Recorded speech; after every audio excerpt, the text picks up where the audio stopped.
Bienvenue dans CapForm Senior, l'émission. Aujourd'hui, nous allons tenter de mieux comprendre l'infarctus du myocarde. En France, chaque année, environ 80 000 personnes sont victimes d'un infarctus du myocarde. 10% d'entre elles décèdent dans l'heure qui suit. Pourtant, des signes avant-coureurs s'étaient probablement manifestés. Certains les ont négligés. Si vous avez alerté l'aide médicale d'urgence ou si vous avez consulté leur médecin traitant dès leur apparition, leur probabilité de survie aurait augmenté significativement. Nous avons interrogé le docteur David Dupin, médecin du sport dans le service de physiologie clinique et de l'exercice du CHU de Saint-Étienne. Il nous informera des symptômes annonciateurs, des facteurs de risque et des différents traitements dispensés. Il nous indiquera enfin comment éviter la récidive par l'éducation thérapeutique.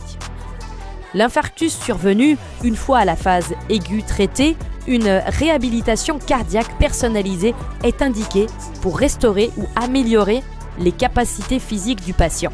Vincent Bolendoni et Pierre Labex, masseur kinésithérapeute au CHU de Saint-Étienne, ainsi que Marie Fanget, docteur en physiologie de l'exercice et enseignante en activité physique adaptée, nous indiqueront comment ils interviennent, chacun dans leur champ d'expertise. CapForm Senior, l'émission, des infos pour votre forme et pour votre santé. Alors l'infarctus va toucher les artères coronaires. Donc en fait, il faut imaginer le cœur avec entouré de deux artères nourricières qui sont issues de l'aorte, qui est la plus grosse artère de l'organisme. Donc de l'aorte, on a les deux artères nourricières, les deux artères coronaires. L'artère coronaire gauche qui va venir vasculariser toute la partie gauche du cœur, et l'artère coronaire droite qui va vasculariser la partie droite et un petit peu derrière le cœur. Donc ce sont les artères qui apportent les nutriments essentiels au bon fonctionnement du cœur, l'oxygène, le sucre. Et donc le problème de l'infarctus, c'est que l'une de ces artères va être bouchée. Donc en fait, il faut imaginer, moi ce que je montre aux patients, c'est ça. Donc là, il faut s'imaginer, c'est l'artère. Vous voyez, une artère de quelqu'un de jeune, a priori, puisqu'on n'a aucune plaque, ça ne bouge pas. Et là, vous voyez, ça commence à boucher. Donc là, on a une espèce de bouchon. On parle de plaque d'athérome, c'est un peu du gras, qui bouche à 50%. Et à un moment donné, eh bien, ça peut complètement boucher. Et c'est quand ça bouche complètement, quand il n'y a plus du tout de passage de sang, eh bien, c'est là où les cellules myocardiques, qui sont censées fonctionner et faire en sorte que le cœur batte et se contracte, eh bien, elles n'auront plus l'apport nécessaire en sucre, en oxygène pour bien fonctionner. Et puis là, il va y avoir un message d'alerte au cerveau où le cœur va dire là, il se passe quelque chose, il n'y a plus de sang. Et donc là, généralement, on a la douleur. Donc le premier symptôme, c'est véritablement la douleur thoracique, et c'est le message qu'il faut faire passer aux gens, c'est qu'une douleur thoracique n'est pas normale. Douleur thoracique, il faut prendre l'avis d'un médecin. Donc la problématique de l'infarctus, c'est une problématique artérielle, et ça touche les artères coronaires qui sont bouchées, et la zone qui va dépendre de cette artère bouchée, eh bien, elle ne va plus fonctionner, et généralement, il faut agir vite quand c'est le cas, parce que ça peut être réversible. C'est-à-dire que si on débouche l'artère assez rapidement, eh bien, les cellules peuvent reprendre leur fonctionnement. Si on ne le fait pas assez rapidement, eh bien, c'est là où ça peut être problématique, ça peut être irréversible, et eh bien, les cellules vont mourir. Quelles sont les personnes les plus à risque?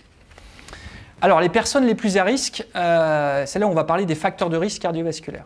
Les personnes les plus à risque sont celles qui ont des facteurs de risque cardiovasculaires, et quand on est médecin, c'est ce qu'on va rechercher à l'interrogatoire, qu'on soit médecin traitant, cardiologue traitant, on va rechercher chez nos patients est-ce qu'ils sont à risque de faire un infarctus, auquel cas eh bien, on sera vigilant et on sera peut-être amené à leur faire des examens qu'on ne pourrait pas faire de façon systématique. Donc les patients à risque sont les patients qui ont des facteurs de risque cardiovasculaires. Alors il y a les facteurs de risque classiques, non modifiables, comme l'âge par exemple. Avoir plus de 50 ans chez un homme, c'est un risque, même si 50 ans c'est pas vieux, mais en tout cas aujourd'hui c'est un risque. Avoir plus de 60 ans chez la femme, c'est aussi un risque. Autre facteur de risque non modifiable, c'est les antécédents, la génétique. Si dans votre famille, votre père, votre frère a fait un infarctus à l'âge jeune, moins de 55 ans. Si votre sœur ou votre mère a fait un infarctus à moins de 65 ans, eh bien, ça fait aussi partie des risques. Donc ça, c'est comptabilisé comme risque cardiovasculaire. Et puis, il y a les risques cardiovasculaires classiques, mais modifiables, c'est-à-dire qu'on peut faire quelque chose. Il est difficile de faire quelque chose contre la génétique, contre l'âge, malheureusement. Donc, si on est fumeur, le tabac est un gros facteur de risque cardiovasculaire. L'hypertension artérielle est un gros facteur de risque cardiovasculaire. Le cholestérol, la dyslipidémie, l'hypercholestérolémie, c'est différentes terminologies pour dire la même chose. Le diabète. Le diabète, surtout s'il évolue depuis longtemps, s'il est mal contrôlé, est un gros facteur de risque. La particularité du diabète, en plus, c'est que, comme les autres facteurs de risque, il va boucher les artères, mais en plus, le diabète, à un moment donné, il peut aussi atteindre les nerfs. Et le patient diabétique qui a son diabète depuis de nombreuses années, il peut faire un infarctus silencieux. Et ça, c'est assez difficile à diagnostiquer et à prendre en charge, parce que finalement, on peut se dire que la douleur thoracique, c'est ce qui va nous permettre d'aller consulter, d'aller voir son médecin, d'aller aux urgences. Et c'est ce que peut ne pas avoir le patient diabétique. Et donc, la mortalité, les décès liés à l'infarctus sont augmentés évidemment chez le diabétique qui n'a pas ce signal d'alerte.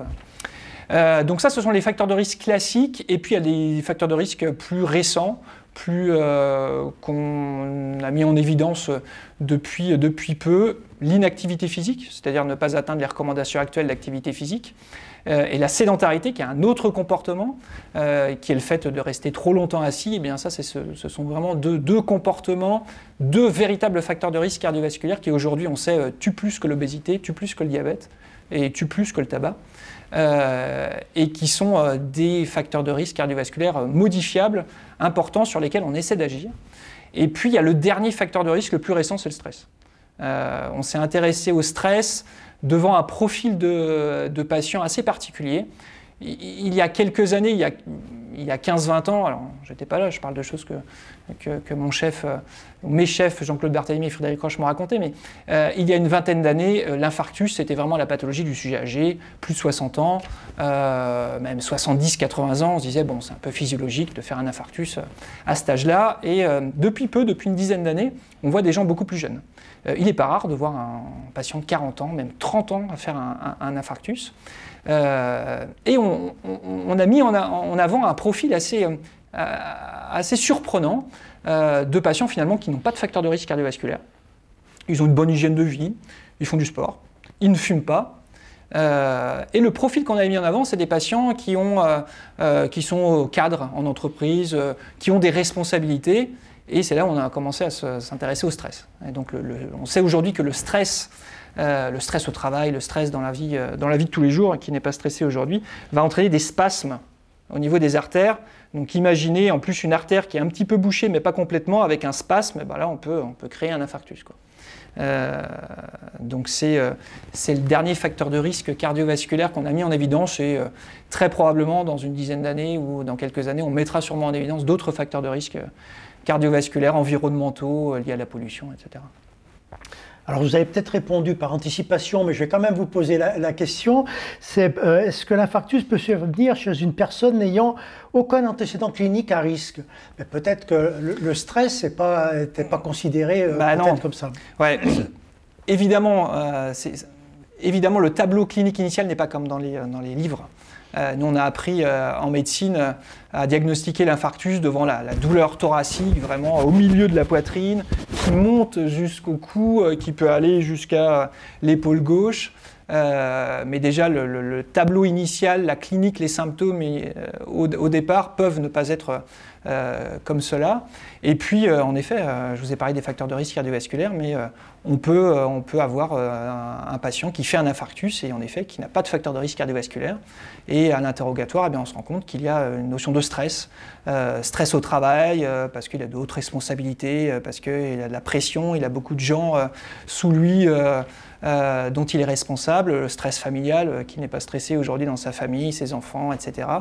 Donc le stress à lui tout seul, Même si on a eu du mal à le considérer en France, les anglo-saxons, les américains, ça fait longtemps qu'ils le considèrent, le stress à lui tout seul, en tout cas par expérience, on a vu des patients, nous, en rééducation cardiaque post-infarctus, qui n'avaient que le stress comme facteur de risque cardiovasculaire pour expliquer en tout cas l'infarctus.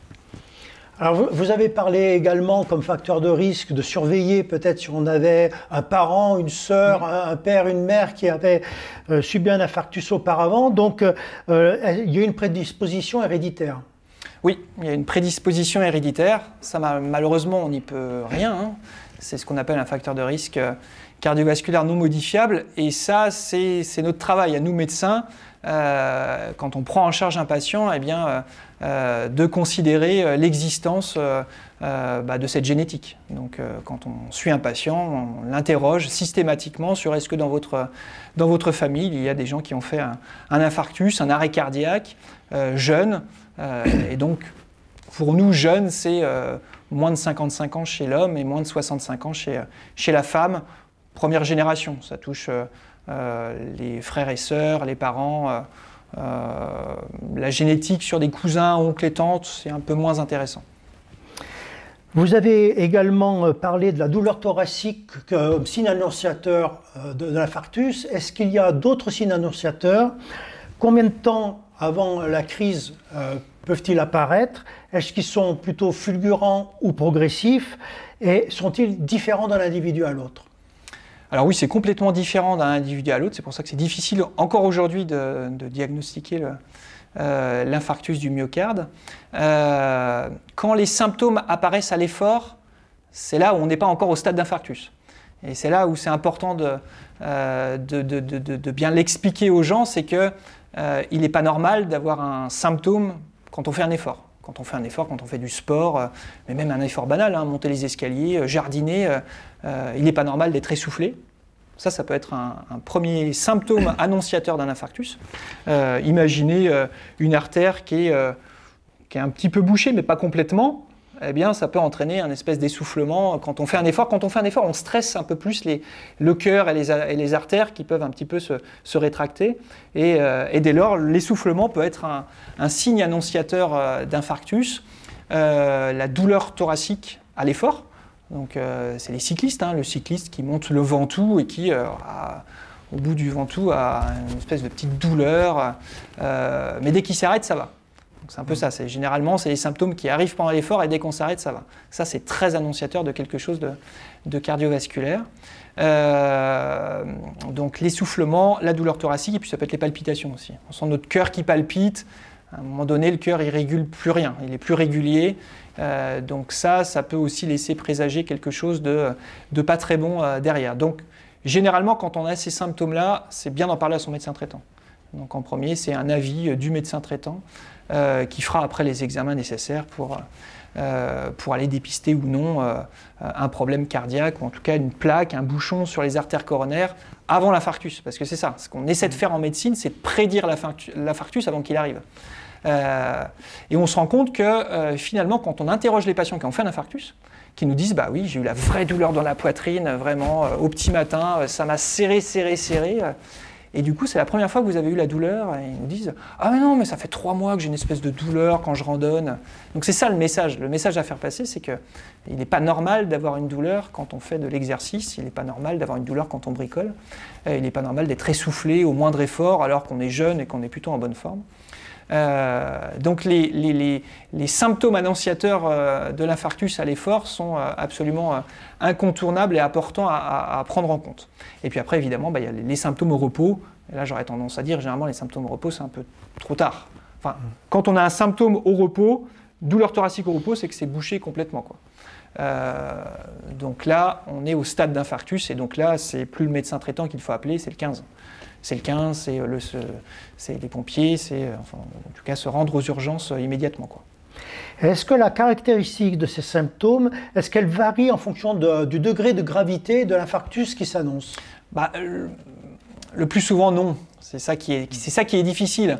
Le plus souvent, non, et c'est pour ça que c'est compliqué des fois de faire le diagnostic d'infarctus. On peut avoir une artère complètement bouchée, on va voir ça à la coronarographie, une artère complètement bouchée, et pour autant un patient qui a une petite douleur dans la poitrine, mais sans plus. Très souvent, on n'est pas fait de la même façon. Plus on est jeune, plus on est en bonne forme, moins on a de facteurs de risque, et plus on a la possibilité d'avoir un petit réseau bis. C'est-à-dire que quand une artère commence à se boucher, eh bien, il peut y avoir un réseau bis qui se crée autour, et donc le sang peut bifurquer et peut passer autour.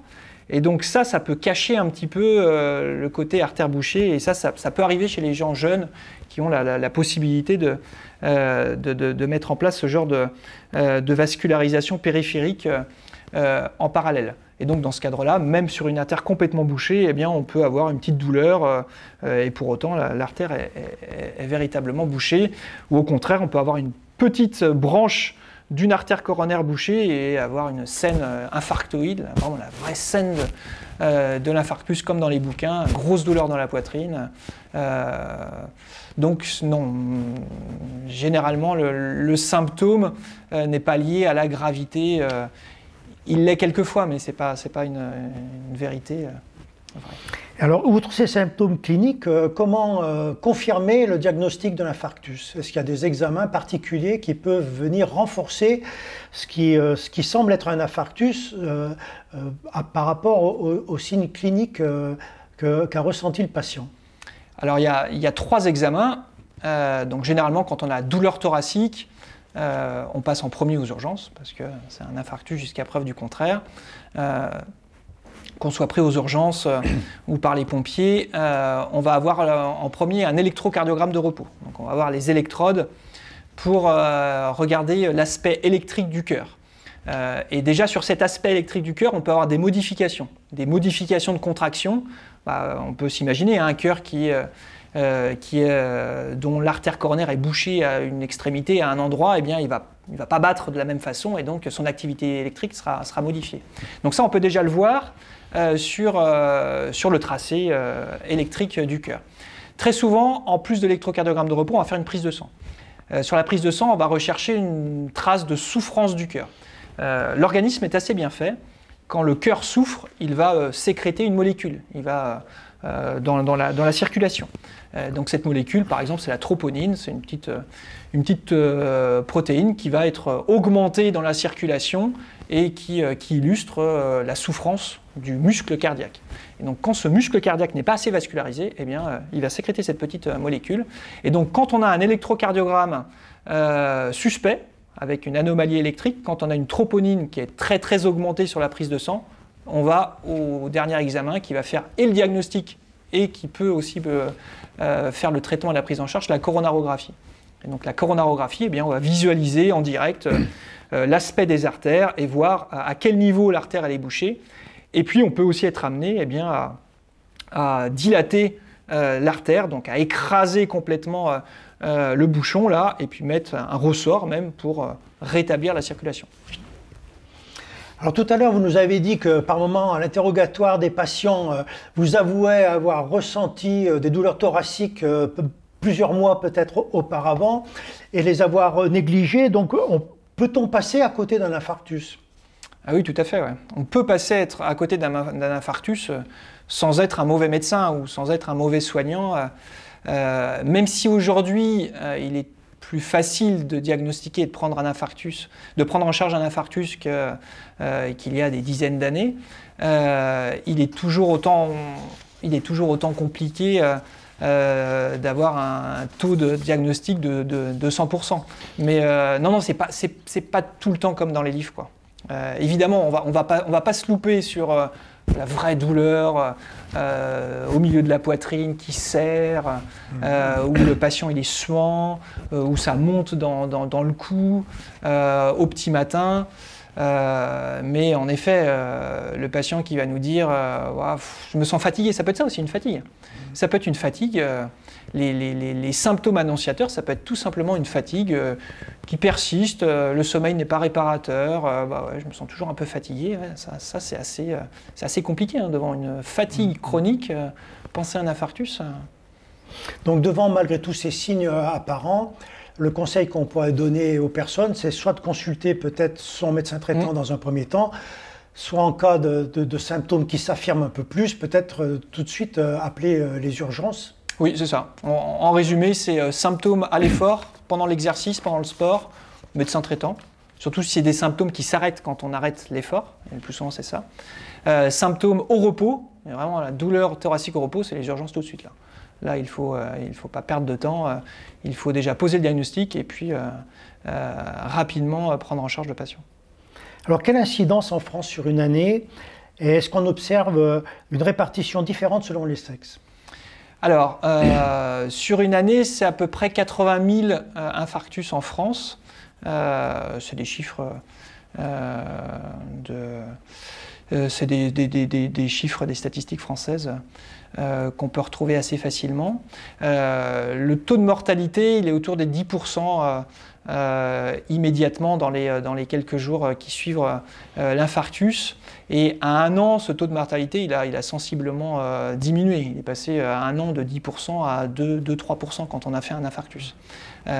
Donc aujourd'hui, on diagnostique plus rapidement un infarctus qu'auparavant, et en tout cas, on prend mieux en charge les patients. Quelles sont à terme les répercussions physiques ou physiologiques chez le patient? Alors, physique, ça peut être, on parlera psychique tout à l'heure, mais les répercussions physiques, évidemment, on a fait un infarctus, très souvent, par crainte, on va dire au patient, arrêtez tout, il faut vous reposer. C'est un peu la première chose qu'on peut dire. Maintenant, c'est un temps de se reposer. Vous avez fait un infarctus, le cœur il a souffert, il faut le mettre au repos. Donc la répercussion physique, c'est un déconditionnement. C'est-à-dire qu'on va mettre au repos le cœur, donc les patients vont être moins endurants. Ça va être plus compliqué. Alors déjà, ça pouvait être peut-être compliqué de monter les escaliers avant, mais là, ça va être plus compliqué de monter les escaliers. Les gens vont se sentir essoufflés. On va mettre au repos les muscles. Donc, on va avoir une espèce de fonte musculaire, pareil, qu'on va ressentir dès lors qu'on va solliciter nos muscles, qu'on va bricoler, ça va être plus compliqué. Donc ça, c'est un message quand même qu'on a, il y a quelques années, on demandait aux patients de rester au calme, au repos pendant plusieurs semaines. Là, on essaie de prendre nous rapidement les patients en rééducation cardiaque. Parce que c'est important de leur expliquer déjà ce qu'ils ont eu, ce qui n'est pas... L'objectif de la rééducation cardiaque, c'est vraiment expliquer aux patients ce qui s'est passé. En cardiologie, on prend en charge le plus rapidement possible le patient, on met en place les médicaments, on s'assure que l'aigu est bien traité, que l'infarctus est derrière le patient et qu'on a rétabli la circulation, la vascularisation de l'artère et que le cœur fonctionne à peu près bien et que le patient peut retourner à domicile. Après, le but de la rééducation, c'est de faire tout un travail d'expliquer, de mettre en avant les facteurs de risque. C'est important que le patient il sache pourquoi il a fait un infarctus, quels étaient les facteurs de risque cardiovasculaires, quel est l'intérêt des médicaments, parce que souvent le patient part avec des médicaments et c'est pas l'objectif, et en tout cas c'est pas le travail des soignants en aigu d'expliquer, on essaie de le faire mais c'est compliqué, on n'a pas souvent le temps et les moyens d'expliquer traitement par traitement à quoi ils servent, donc ça c'est le boulot des rééducateurs. Donc on aimerait prendre en charge les patients plus rapidement après l'infarctus pour leur dire qu'il faut bouger, il faut continuer à bouger. Après l'infarctus, on peut aller marcher. Il faut aller marcher, il faut bouger. Le canapé, c'est pas le traitement, le repos, c'est pas le traitement. Alors justement, dans la prise en charge, quels sont les différents traitements médicaux, chirurgicaux qu'on peut leur proposer en fonction, je suppose, de l'atteinte de ces personnes? Tout à fait. Donc quand la lésion, quand le bouchon il est monotronculaire, c'est-à-dire qu'il a touché qu'une branche ou qu'un tronc, il est unique, et qu'il touche plutôt une grosse artère, qu'on peut facilement y accéder en coronarographie, très souvent on met un ressort. Donc on va mettre ce qu'on appelle un stent. Donc un ressort, on va commencer par dilater, mettre un petit ballonnet, gonfler le ballonnet, écraser la plaque, dilater l'artère et après on met un ressort pour pérenniser l'action du ballonnet. Donc en gros, on rétablit la circulation, c'est pérenne et le patient va rester avec son ressort toute sa vie. Et ça ne bouge pas.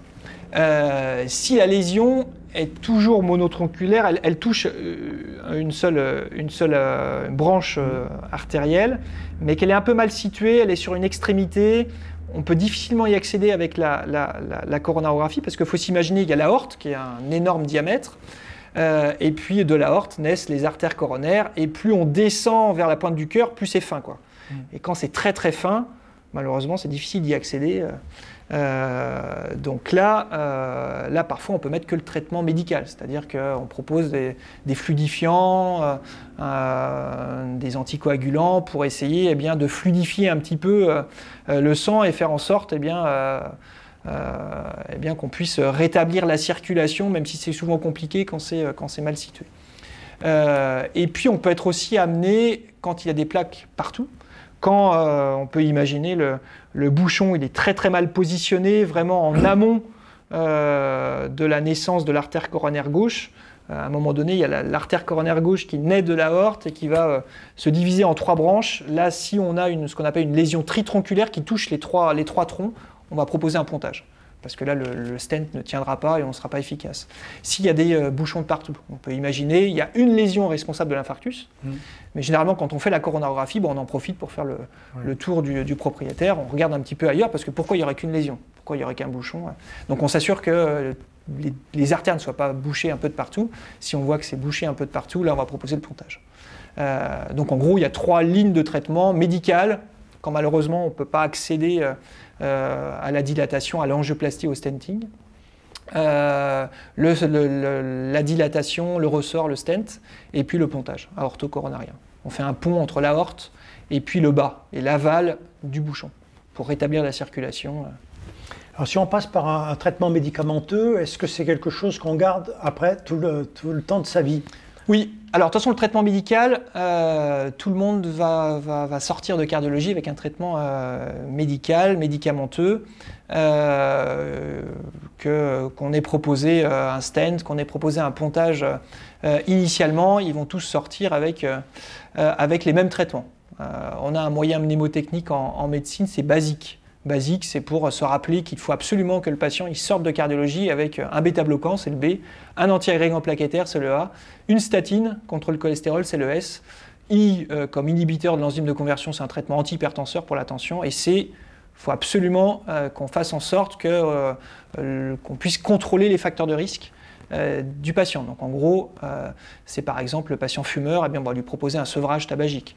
Le patient qui fait de la tension, de l'hypertension artérielle, on va faire en sorte de bien contrôler sa tension. Le patient diabétique, on va faire en sorte que les traitements soient optimaux pour bien contrôler son diabète et son taux de glycémie. Et puis le patient stressé, on peut être amené à se mettre en lien avec son médecin traitant, voire se mettre en lien avec la médecine du travail, pour faire en sorte peut-être d'aménager le poste au travail, puisque l'objectif c'est quand même qu'il reprenne le travail, le patient, s'il avait un travail au départ.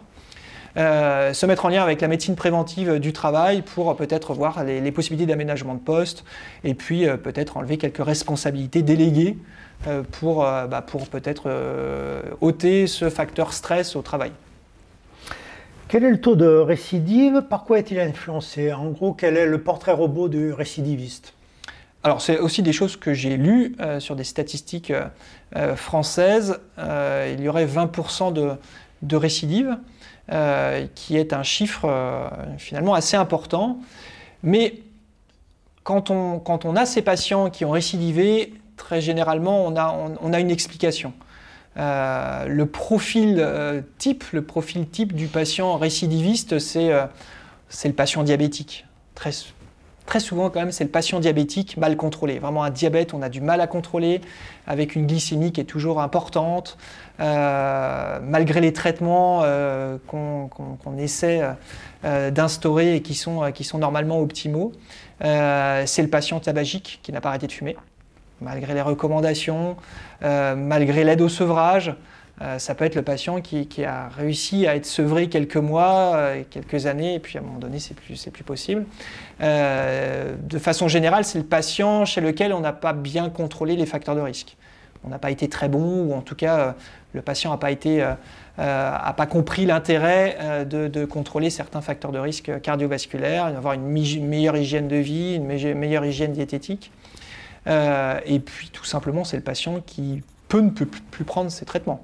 Ça, c'est aussi un gros problème de compliance, d'adhésion. Parfois, on a beau expliquer aux patients, c'est important de prendre ce traitement. il va favoriser la cicatrisation de votre problème. C'est très important de prendre cet anti-agrégant plaquettaire. L'aspirine à petite dose va faire en sorte qu'on va diminuer le risque que ça se rebouche au niveau du stent. Parce que le stent, c'est un corps étranger et que, eh bien, on peut favoriser le fait que ça se rebouche avec le temps. Donc les patients qui arrêtent le petit sachet d'aspirine, qui arrêtent le traitement, eh bien, en effet, ils peuvent à terme récidiver et on peut voir des patients eh bien, qui refont un infarctus en bouchant leur stent, par exemple, ou chez le patient diabétique qui présente des bouchons un peu ailleurs parce que malheureusement le diabète a été mal contrôlé. Alors, quelles sont les modifications comportementales prioritaires à adopter après un infarctus? Être plus actif. La plupart, c'est malheureusement un des gros facteurs de risque qui nous concerne quasiment tous, hein, l'inactivité physique et encore plus la sédentarité, faire en sorte de passer moins du temps assis devant les écrans, de faire un peu plus d'activité physique. Et quand on parle d'activité physique, c'est pas uniquement du sport, c'est d'aller marcher, c'est d'aller prendre l'air, d'avoir une activité autre que celle passée devant un écran, quoi. Et au niveau de son alimentation, est-ce qu'il y a des choses réellement, des aliments à exclure, des comportements là aussi qui sont extrêmement néfastes, au contraire peut-être apporter dans son alimentation des aliments qui seraient favorables? Alors, il n'y a pas véritablement d'aliments à exclure puisque tout est assez intéressant, même le gras, le cholestérol, mais à petite dose, quoi. Donc c'est sûr que l'un des messages importants, c'est nous ce qu'on cherche à atteindre avec le patient après un infarctus, c'est de diminuer le mauvais cholestérol. Donc c'est ce qu'on essaie de leur expliquer. Généralement, quand on a fait un infarctus, la cible de mauvais cholestérol, elle est beaucoup plus basse, elle est complètement diminuée. Quand on accepte un 2 grammes de mauvais cholestérol à peu près quand on n'a pas fait d'infarctus, là aujourd'hui on est à 0,55 grammes. Le 0,55, on ne peut pas l'atteindre sans traitement. C'est pour ça que tous les patients qui ont fait un infarctus sortent de cardiologie avec une statine, la molécule anti-cholestérol, anti-mauvais cholestérol. Et c'est souvent une question des patients en disant « mais j'ai jamais fait de cholestérol, pourquoi je suis sorti avec ce traitement ?» Si derrière, il n'y a pas quelqu'un qui lui explique que les cibles ont changé et que pour diminuer le risque de récidive, il faut absolument prendre ce traitement pour atteindre les 0,5 grammes par litre et on n'est plus aux 2 grammes des sujets qui n'ont pas fait d'infarctus, le patient il va l'enlever le traitement. Il va se dire bon, on m'a mis un traitement contre le cholestérol.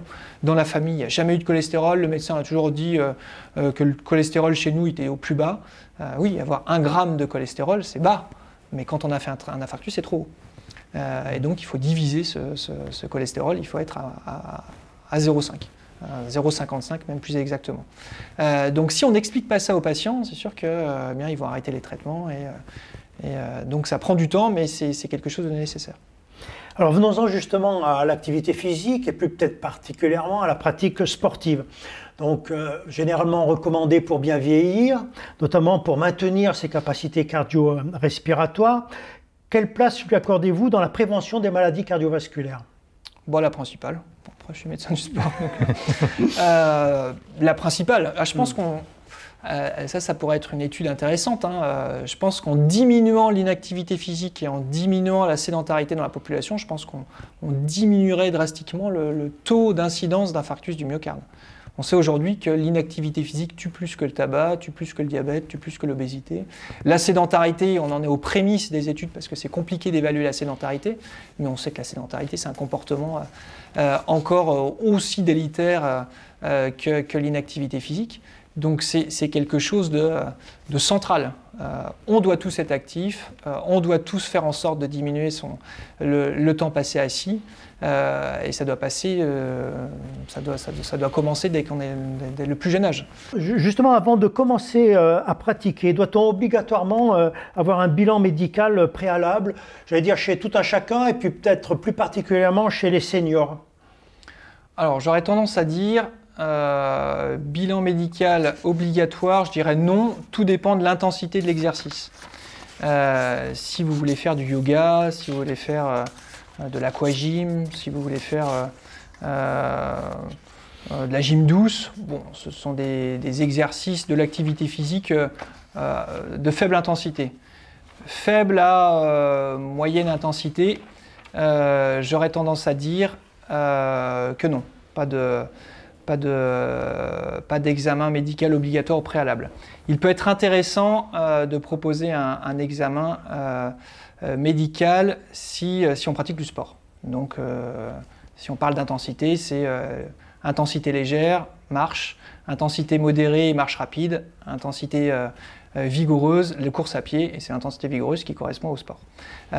Donc pour toute activité sportive, ça peut être en effet intéressant de proposer un examen complémentaire, un bilan, mais pas chez tout le monde. D'où l'importance des facteurs de risque cardiovasculaires. On a montré, nous, par une étude assez récente ici, qu'il était pertinent de faire une épreuve d'effort. C'est en fait l'examen de dépistage qu'on va proposer pour ne pas méconnaître ce qu'on appelle une ischémie silencieuse, pour ne pas méconnaître une lésion, un bouchon sur une des artères qui pourrait à terme entraîner un infarctus. On a démontré qu'il était pertinent de proposer cet examen, l'épreuve d'effort de dépistage, à partir de 2 facteurs de risque cardiovasculaire, quand on a 35 ans. Donc à partir de 35 ans, si on a 2 facteurs de risque cardiovasculaire, ça peut être intéressant en effet de proposer une épreuve d'effort de dépistage si on fait du sport. Donc on peut s'imaginer, si on a 50 ans, on est un homme, on a 50 ans, c'est le facteur de risque âge, et qu'en plus on est fumeur, ça peut être intéressant de faire un examen. Si on a 50 ans, mais qu'on n'a aucun autre facteur de risque cardiovasculaire, on a une bonne génétique, on n'est pas fumeur, on a une bonne hygiène de vie, la pertinence de proposer un examen et de trouver quelque chose est... la balance en tout cas bénéfice-risque est peu intéressante. On a des risques sur des examens d'avoir ce qu'on appelle des faux positifs. L'examen va être positif, on va inquiéter le patient. Les délais d'examen après pour avoir une coronarographie ou des scanners peuvent être longs. Et donc ça peut être une dépense de santé importante pour finalement dire qu'il n'y a rien. Donc aujourd'hui, examen, bilan d'évaluation avant la pratique de sport, oui, si on a 2 facteurs de risque cardiovasculaire. Donc c'est important de comptabiliser le nombre de facteurs de risque cardiovasculaire, c'est ce qu'on fait quand on est médecin, pour savoir si c'est pertinent de faire l'examen et uniquement si on fait du sport. On ne va pas embêter quelqu'un qui fait de l'activité physique qui n'est pas du sport, intensité légère ou intensité modérée. Quelles pourraient être les raisons justement d'une contre-indication à la pratique suite à cet examen ? Alors, il y a peu de contre-indications, mais suite à cet examen, eh bien, on peut être amené en effet à avoir une anomalie électrique, comme ce qu'on peut avoir chez un patient qui a une douleur thoracique de repos et qui signale l'infarctus au repos, mais là c'est à l'effort. Donc quand on stresse un peu l'artère, on peut la rétracter un petit peu avec l'effort, et donc on peut mettre en avant, on peut faire découvrir une artère pas complètement bouchée, mais bouchée à 70-80%. Et c'est là où c'est intéressant de prédire l'infarctus. Prendre en charge un patient qui est bouché à 80%, c'est différent que de prendre en charge un patient qui est bouché à 100% et dont le cœur a commencé à souffrir. Alors les cardiologues du sport ont édicté 10 règles d'or pour pratiquer une activité sportive, mais pas n'importe comment. Donc pouvez-vous nous préciser ces recommandations ? Il y a 10 règles d'or. La première, c'est de faire passer aux gens qu'une douleur dans la poitrine, un essoufflement anormal à l'effort n'est pas normal. Donc il faut absolument signaler à son médecin traitant, toute douleur dans la poitrine, mais de façon générale, tout symptôme pendant l'exercice. On essaie de préconiser également l'échauffement. Il est bon de faire un exercice de façon progressive au départ, donc il est important de s'échauffer avant et puis d'éviter l'arrêt brutal. Il est aussi important dans les 10 règles d'or de s'hydrater régulièrement pour éviter la déshydratation. La déshydratation, ça peut être aussi un facteur déclencheur d'un problème cardiaque. On peut faire un malaise parce qu'on a trop stressé le cœur avec l'intensité et la déshydratation associée. On préconise également d'éviter de faire du sport par des températures extérieures extrêmes, moins de 5 degrés ou plus de 30 degrés. On essaie aussi d'avoir un message sur les pics de pollution. Éviter l'environnement des villes polluées et plutôt favoriser l'extérieur en forêt, en pleine nature, à l'extérieur des villes. Une préconisation super importante, c'est le tabac. Il faut absolument éviter de fumer 2 heures avant et 2 heures après l'exercice. Le problème de la nicotine que l'on trouve dans les cigarettes, c'est que la nicotine a un effet constricteur, c'est-à-dire qu'il a pour effet de resserrer l'artère coronaire. Donc on peut imaginer, chez un patient coronarien, c'est-à-dire un patient qui a des plaques au niveau de l'artère coronaire, là le sang y passe, il n'y a aucun souci, mais imaginez le patient qui va fumer, on va rétracter l'artère, en plus derrière on va lui demander de faire un gros effort, donc on peut favoriser le risque de faire un infarctus avec le tabac. On évite de faire du sport si on a de la fièvre. Donc le risque de faire du sport quand on a de la fièvre, eh bien, c'est d'entraîner ce qu'on appelle une myocardite, une infection du cœur. On peut s'imaginer, si on a une petite rhinopharyngite, on a une petite infection des voies ORL, on a un petit germe qui est plutôt bien localisé, le fait de faire du sport, on va augmenter son débit cardiaque, on va augmenter le travail du cœur, on risque de disséminer le germe dans la circulation et là entraîner véritablement un gros problème cardiaque. Donc toute fièvre, normalement, contre-indique l'activité physique. Et puis, c'est ce que je vous disais, le bilan médical qu'on va préconiser à partir de 35 ans chez l'homme si on a 2 facteurs de risque cardiovasculaire et un peu plus tardivement chez les femmes également en présence de facteurs de risque cardiovasculaire. Et suite à un infarctus, donc une phase de réadaptation à l'effort est obligatoire. Elle devrait l'être. Aujourd'hui, 30% seulement des patients qui ont fait un infarctus bénéficient d'une rééducation. Pourquoi ? Soit parce qu'on ne leur en parle pas, soit parce que le message peut-être ne passe pas, et en tout cas, le message du traitement il est bien passé. Quand on est médecin, c'est vrai qu'on sait bien prescrire un médicament, mais on sait moins prescrire de l'activité physique ou de l'éducation thérapeutique. Donc malheureusement, 30% des patients ne bénéficient pas de rééducation cardiaque. Bon, après, ce n'est pas uniquement la faute, ce n'est pas uniquement notre faute, nous médecins, c'est aussi le fait où des centres de rééducation, il n'y en a pas non plus énormément, et il suffit que le patient qui a fait un infarctus habite très loin, il est très éloigné du centre de rééducation, et ça va être un problème en effet pour s'y rendre. Alors, ne constatez-vous pas chez des patients qui ont eu un infarctus des craintes justement à s'engager à nouveau dans les efforts physiques? Et dans ce cas, est-ce que vous proposez une aide psychologique pour lever ces freins? Oui, tout à fait. La prise en charge de toute façon en rééducation cardiaque, elle est pluridisciplinaire. Il y a une prise en charge médicale, il y a une prise en charge paramédicale avec nos collègues infirmières, kinésithérapeutes, enseignants d'activité physique adaptée, nos collègues diététiciennes et puis nos collègues psychologues. C'est absolument primordial, surtout quand on est jeune, qu'on ne s'y attendait pas, sans facteur de risque cardiovasculaire. On vous dit vous avez fait un infarctus, monsieur, il va falloir changer votre hygiène de vie. Quand vous êtes stressé, quand c'est le stress le gros souci, en effet, eh bien, des séances de relaxation, essayer d'en discuter avec une psychologue peut être une bonne chose. Et puis derrière, il y a aussi la prévention de la récidive. En fait, tous les patients qui ont fait un infarctus nous disent mais comment vous pouvez m'assurer que je ne vais pas récidiver? Comment vous pouvez m'assurer que je vais pouvoir reprendre mes activités comme avant, comme si de rien n'était? Donc très souvent, il y a un passage important, un suivi important psychologique eh bien, pour expliquer aux gens que le plus dur normalement est derrière eux, que le stade aigu, ils ont été pris en charge, et puis que derrière, en effet, en contrôlant les facteurs de risque cardiovasculaire, très souvent on diminue sensiblement le risque de récidive et on fait en sorte que généralement la reprise des activités se passe au mieux. Et dans le temps, donc, à quel suivi médical ou le suivi, je veux dire en général, doivent s'astreindre les patients? Alors ensuite, les patients, eh bien, ils verront leur cardiologue traitant tous les ans. Donc c'est une consultation annuelle dans le cadre de leur suivi cardiologique. Et puis le médecin traitant tous les 3 mois pour s'assurer que tout aille bien, que les traitements sont bien pris, qu'il n'y a pas d'effet indésirable.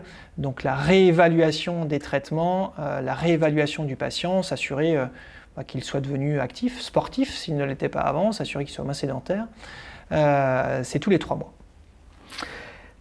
Pour finir, donc, est-ce que vous auriez un dernier conseil à prodiguer à notre public senior, plus particulièrement? Il n'y a pas d'âge pour commencer en tout cas. Même si vous n'étiez pas actif, même si vous n'étiez pas sportif, n'importe quel âge est bon. En tout cas, vous pouvez commencer l'activité physique, et pas que sportive, parce que souvent quand on dit à nos patients seniors, on leur dit bon allez, il faut être plus actif. Souvent dans leur tête, c'est le sport. Bon, il n'y a pas que le sport. Évidemment, ça va être compliqué de préconiser de la course à pied chez un sujet de 80 ans qui n'a pas fait de sport depuis 20 ans. Donc on va quand même adapter notre propos et on lui explique que l'activité physique, c'est le jardinage, c'est le bricolage, c'est sortir, c'est marcher le plus souvent, c'est d'aller se promener en forêt. Donc évidemment, notre prescription est toujours adaptée et personnalisée en fonction de l'âge et de l'antériorité en termes d'activité physique de nos patients. Mais le message en effet, c'est on peut faire du sport, on peut faire de l'activité physique de façon générale à tout âge, et même un peu c'est bien. En tout cas, c'est mieux que pas du tout. On sait que les recommandations aujourd'hui, c'est 30 minutes d'activité physique par jour. Ça peut paraître important, trop important chez certains de nos patients, mais même 15 minutes, c'est intéressant. Même 10 minutes. Les premiers mètres, on sait aujourd'hui que les études ont montré que les premiers mètres de marche sont intéressants. Les premières minutes d'activité physique sont déjà intéressantes sur le plan cardiovasculaire. De façon générale, on réduit le risque de faire un infarctus, on réduit le risque de mourir prématurément quand on fait quelques minutes d'activité physique. Ce qui va primer, c'est vraiment la régularité. Très souvent, quand on est âgé, on va être limité par l'intensité. C'est compliqué d'aller courir quand on est âgé. On peut faire de la marche rapide, mais on va être vite bloqué par l'intensité. La durée, c'est pareil. La durée, on va être vite bloqué par la durée. C'est compliqué quand on est âgé d'aller faire de l'activité pendant 1 heure, 1 heure et demie. Mais en tout cas, c'est plus facile de multiplier ces séances d'activité physique dans la semaine. Donc c'est la régularité qui va primer. Il est plus intéressant de faire 5 fois 10 minutes qu'une fois 50 minutes. Tout à fait, je partage aussi cet avis de régularité et puis effectivement de ne pas s'imaginer les séances uniquement dans un temps long, mais effectivement des temps peut-être plus courts, ciblés et variés au cours de la semaine. Merci beaucoup pour votre accueil et l'ensemble des explications que vous avez su nous fournir pour mieux comprendre l'infarctus. Merci à vous. Alors, quel rôle occupez-vous dans la réadaptation cardiaque suite à un infarctus? Alors, suite à un infarctus et en situation aiguë après un problème d'infarctus ou une chirurgie même cardiaque, les patients sont adressés en rééducation. Et c'est ce que recommande en fait la Société française de cardiologie, c'est de passer par un centre de rééducation. Et dans le centre de rééducation, le kinésithérapeute a sa place à lui, tout comme l'infirmière, la diététicienne ou les médecins.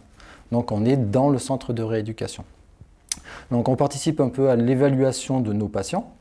Avec les infirmières, avec toute l'équipe, donc sur les épreuves d'effort, sur les tests de marche, mais aussi plus spécifiquement pour nous sur les tests d'équilibre par exemple, et sur d'autres tests de déficience que pourrait avoir le patient, soit avant, soit à la suite de son problème cardiaque. Ensuite, en rééducation, on participe à l'entraînement global du patient, donc le rentraînement à l'effort classique qu'on peut avoir, comme un éducateur à pas. En fait, on travaille tous les deux main dans la main et on fait à peu près la même chose sur la rééducation, mais on a notre regard propre en fait, et notre regard propre, il va concerner plus le soin du patient. Donc s'il y a des problèmes de déficit moteur, on va intervenir dessus. S'il y a des problèmes de douleur, on peut intervenir dessus avec de l'électrostimulation, du TENS, des choses qui sont très axées rééducation pour le kiné. Et nous, on est plus axé aussi sur la qualité de vie, bien sûr, mais sur le soin immédiat. Donc on a vraiment un regard paramédical, on est personnel paramédical soignant, et donc du coup, on a ce regard axé sur le soin. Donc dès qu'il y a un petit souci, qu'on repère un petit souci, on a notre œil pour ça. Par rapport à l'éducateur à pas, ça nous permet d'intervenir rapidement. Alors ça peut être des douleurs articulaires, des douleurs musculaires qui peuvent intervenir pendant la rééducation. Et ça, l'éducateur à pas, il n'a pas un soin dessus. Nous, on a des soins à apporter dessus. Les patients peuvent aussi développer des comorbidités comme les insuffisances respiratoires. Quelqu'un qui a fumé, qui a fait un infarctus, peut avoir aussi une BPCO. Donc le travail respiratoire est aussi de notre ressort. Tout comme les artériopathies des membres inférieurs. C'est-à-dire qu'un problème qui intervient sur une coronaire peut intervenir aussi sur les artères des membres inférieurs. Et donc, du coup, notre soin est axé sur la rééducation de ces artériopathies. Donc, après le centre de rééducation, est-ce que la prescription de séances en kinésithérapie est recommandée à terme et dans le suivi à plus long terme du patient? Alors, généralement, après une réadaptation cardiaque, le patient est suffisamment autonome pour reprendre ses activités, qu'elles soient professionnelles ou de loisirs. Néanmoins, il arrive que certains patients se sentent encore un petit peu fatigués ou puissent avoir d'autres problématiques, comme des problématiques neuromusculaires ou de souffle, qui font qu'ils ne se sentent pas à l'aise pour pouvoir reprendre l'ensemble de ces activités en autonomie. Dans ce cas-là, on peut voir ces patients dans des cabinets libéraux afin de les accompagner personnellement, que ce soit sur des problématiques respiratoires, d'autres problématiques aussi articulaires qui auraient pu être un petit peu un frein pendant cette réadaptation et pouvoir l'accompagner plus personnellement pour le guider vers sa récupération. Alors, est-ce que vous pouvez rentrer un petit peu dans le détail justement de ces inconvénients secondaires qui peuvent apparaître?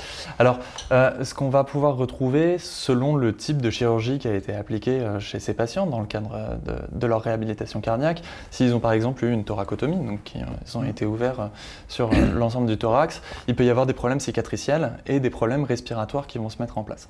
Ce qui fait que même si on aura eu un travail sur leur endurance fondamentale, sur leur capacité à développer des forces importantes et à gérer les activités de la vie quotidienne, parfois les problématiques respiratoires et cicatricielles vont limiter cette récupération.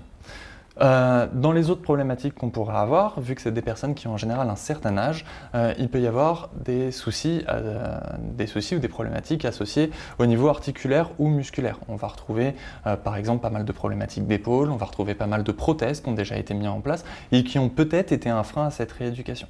Donc on va pouvoir venir faire quelque chose de plus personnalisé qui va prendre en compte l'ensemble de ces problématiques et proposer par exemple des renforcements musculaires spécifiques avec des gros groupes musculaires pour venir stimuler le cœur, mais aussi répondre à la problématique articulaire qu'il y aurait. Cet accompagnement que vous menez, il est aussi parallèle malgré tout à la reprise d'une activité physique Évidemment. L'objectif, c'est essentiellement qu'ils puissent récupérer leur autonomie pour réaliser leurs tâches professionnelles s'ils ne sont pas retraités et s'ils en ont encore, ou leur activité de loisir. Réellement, la problématique après un événement cardiovasculaire, c'est, on va dire, de reprendre une vie normale, de pouvoir retourner chercher ses petits-enfants à l'école, de pouvoir continuer à jouer au ballon avec eux, dans son travail, pouvoir reprendre son activité sans être forcément dans un mi-temps thérapeutique. Et tout ça, parfois, c'est un accompagnement qu'il faut plus personnel que dans un groupe à l'hôpital. À partir de quand vous dites, là c'est... alors vous avez parlé au niveau thoracique, vous avez parlé de problèmes également au niveau articulaire. À partir de quand estimez-vous que vous avez atteint votre objectif? Après une réadaptation cardiovasculaire, quoi qu'il arrive, il y a des tests de fin. Ces tests de fin, ils vont nous permettre de savoir si, par rapport à une population donnée et par rapport à un âge, etc., on va rentrer dans une certaine norme. Si le patient, lui, se sent encore limité dans ses activités de la vie quotidienne ou si on est vraiment encore en dehors de la norme, il y aura une indication à aller continuer de la kinésithérapie dans le milieu libéral. En sachant que, quoi qu'il arrive, malgré tout, en fin de rééducation, les patients sont réorientés soit vers des clubs cœur santé, soit des clubs sportifs où, en tout cas, on leur donne un programme pour qu'ils puissent continuer à avoir une activité régulière. Donc, à la fin de la réadaptation, qui prescrit les séances de kinésithérapie? Alors, s'il y en a la nécessité, plusieurs personnes vont pouvoir le faire. Soit ça va se faire directement à la fin de la réadaptation cardiaque et dans ce cas-là, ce sera le médecin évaluateur à la fin de la réadaptation qui va dire là on a encore une limitation, il va demander aux kinésithérapeutes, aux APA qui ont fait la rééducation si eux ils trouvent que c'est pertinent de continuer dans cette voie-là.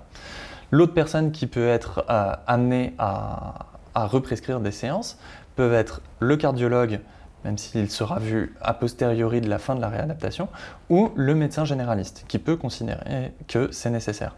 Dans ce cas-là, on va avoir soit directement en fin de réadaptation une continuité de ces soins, soit peut-être avec un décalage de 1 mois, 2 mois, 3 mois, 6 mois, voire 1 an après, en disant on sent que cette personne n'a pas réussi à maintenir son activité physique, re-rentre dans certains facteurs de risque, il est nécessaire de reprendre peut-être une activité libérale pour pallier à ces facteurs de risque. Avez-vous des tests d'évaluation physique préalables ou en cours de période? Alors oui, il y a pas mal de tests qui se font avant la rééducation, notamment des tests au niveau cardio-respiratoire. Donc on dit que c'est une épreuve cardio-respiratoire qu'on appelle souvent aussi l'épreuve d'effort, qui pour nous est primordiale. On a aussi un bilan complet au niveau d'une exploration fonctionnelle respiratoire. Il y a aussi des tests fonctionnels, notamment avec un test de marche de 6 minutes qui nous permet d'avoir des indications sur la capacité d'endurance du patient. Il y a aussi des tests musculaires qui sont réalisés et des analyses de sang aussi qui nous permet d'avoir un contrôle au niveau des constantes glycémiques et lipédiques. Alors, est-ce que vous reprenez certains de ces tests dans la période de réadaptation à l'effort du patient?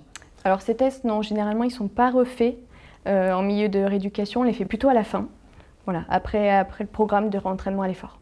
Très bien. Est-ce que vous pouvez peut-être détailler certains des tests que, par exemple, au niveau au niveau respiratoire, vous préconisez, sur lesquels vous vous appuyez dans un premier temps? Alors au niveau, donc, comme je disais, l'épreuve d'effort, elle est primordiale. Donc ce test se fait sur vélo. Donc le patient pédale à une puissance plutôt faible dans un premier temps. Et cette puissance est augmentée au fur et à mesure jusqu'à ce que le patient soit à épuisement. Et donc ça nous permet, nous, d'avoir des indicateurs sur les capacités physiques des patients, notamment des puissances et leur fréquence cardiaque à différents seuils au niveau des seuils ventilatoires. Donc pour nous, par exemple, le premier seuil ventilatoire, ce qu'on appelle le seuil de dyspnée, le seuil d'essoufflement en fait, qui représente l'essoufflement dans la vie quotidienne. Et c'est souvent ce seuil en fait, qu'on utilise, nous, au niveau de l'intensité dans les séances de rééducation. C'est ça, donc les résultats des tests individuels vont orienter la programmation des exercices que vous allez mettre en place après dans sa rééducation. Exactement. Voilà. Comment se réadapter à l'effort après un infarctus du myocarde?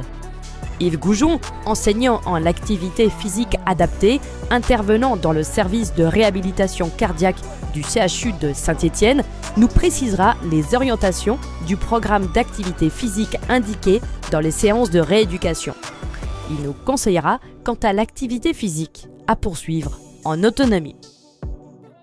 Alors comment intervenez-vous auprès d'un patient post-infarctus? Est-ce que vous pouvez préciser le programme d'activité que vous allez mettre en œuvre, par exemple le nombre de séances, le type de sollicitation, les évolutions progressives au cours des séances? Alors déjà à la suite d'un infarctus, il y a deux traitements qui sont envisageables, hein, la pose de stent ou le pontage aorto-coronarien. Donc à la suite de ça, forcément, le patient il prend quelques jours, quelques semaines de repos. Et puis après, il va pouvoir débuter sa réhabilitation déjà par une série de tests le premier jour.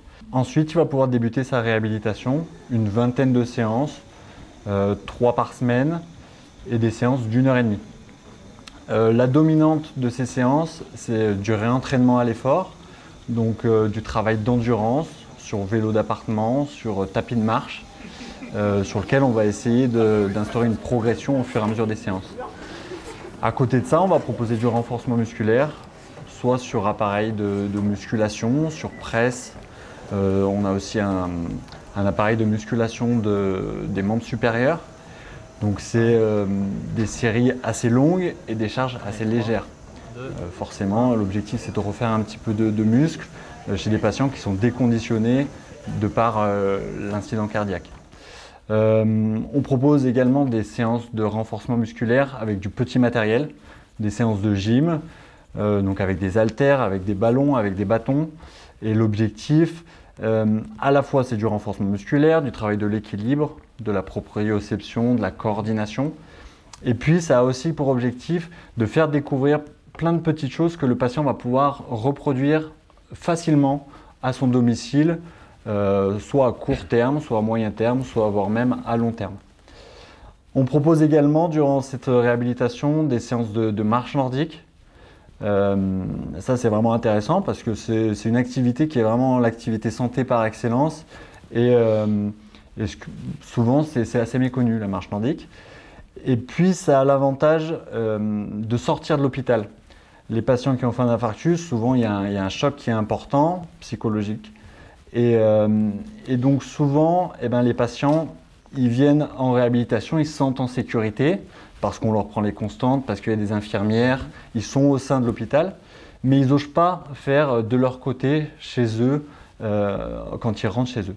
Donc c'est pour ça que là, sortir de l'hôpital, d'aller dans le parc qui se situe à 10-15 minutes du CHU, c'est intéressant parce que ça leur montre qu'ils sont capables de faire 4-5 km en 1h30. Ça leur donne confiance. Enfin, on propose aussi des séances en balnéothérapie, d'aquagym. Donc l'aquagym, oui, qui est intéressant parce que c'est une activité que les gens ne connaissent pas forcément. Et puis c'est intéressant aussi parce que la résistance de l'eau, c'est assez doux comme effort et à la fois on peut quand même monter en intensité.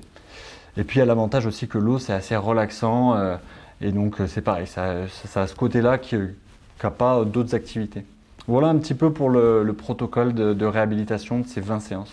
Alors si on revient peut-être sur la sollicitation sur cardio-respiratoire. Oui. Vous avez dit vous faites sur tapis de marche, après vous allez passer à l'extérieur en marche nordique. Qu'est-ce que vous allez privilégier dans un premier temps? Est-ce que c'est plutôt sur une intensité basse, essayer de tenir l'effort le plus longtemps?